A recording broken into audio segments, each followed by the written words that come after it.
नमस्कार मंडळी, सर्वांना मकर संक्रांतीच्या खूप खूप शुभेच्छा. तिळगुळ घ्या आणि गोड गोड बोला आणि आपली गोड माणसं आयुष्यभर जपा. पण तुम्हाला माहिती आहे का की आपण मकर संक्रांत का साजरी करतो?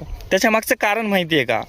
तर आज आपला सूर्य हा मकर राशीमध्ये प्रवेश करतो आणि त्याचं उत्तरायण सुरू होतं. त्याच्यामुळे आजचा दिवस हा खरंच खूप शुभ मानला जातो आणि आपण मकर संक्रांत साजरी करतो. कारण ह्या दिवशी सूर्याचं जे दक्षिणायन सुरू असतं की रात्र मोठी आणि दिवस छोटा असतो आणि थंडीही खूप जास्त असते. तर ते संपुष्टात येऊन आजपासून त्याचं उत्तरायण सुरू होतं आणि इथून पुढे आता दिवस मोठा आणि रात्र छोटी व्हायला सुरुवात होते आणि मकर संक्रांतीच्या सणापासून इथून पुढे थंडीही कमी व्हायला सुरुवात होते. कालच पाऊस पडला आहे आणि खरंच आजपासून थंडी पण कमी व्हायला सुरुवात झालेली आहे. तुम्ही पण ह्या गोष्टी जाणवलेल्या असतील तुम्हालाही. आणि शेतकऱ्यांच्या दृष्टीने पण मकर संक्रांत हा खूप महत्त्वाचा सण मानला जातो.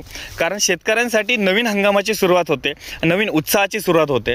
किती उत्साहात आपली कांदा लागवड आहे, त्यानंतर आपल्या गव्हाची लागवड झालेली आहे, हरभऱ्याच्या लागवडी झालेल्या आहेत, सगळ्या ठिकाणी पेरण्या झालेल्या आहेत आणि नवीन हंगामाची सुरुवात झाली आणि किती उत्साहात झाली हे तर तुम्ही पाहतायच. तर शेतकऱ्याच्या दृष्टीने पण हा सण खरंच खूप महत्त्वाचा आहे. आणि मकर संक्रांतीच्या दिवशीच आपण सर्वांना तिळगुळ वाटतो आणि तिळगुळ वाटून म्हणतो काय, तिळगुळ घ्या आणि गोड गोड बोला. तर ह्याने आपण आपल्या नात्यांना, आपल्या आपुलकीचा गोडवा वाढवतो, आपल्या नात्यांमधला गोडवा वाढवतो. तर इन शॉर्टमध्ये म्हणजे काय की मकर संक्रांती ही आपला निसर्ग, आपली शेती, आपली माणुसकी, आपल्या माणुसकीमधला गोडवा या सगळ्याच गोष्टींचा सुवर्णमध्ये सांधून आणायचा सण आहे.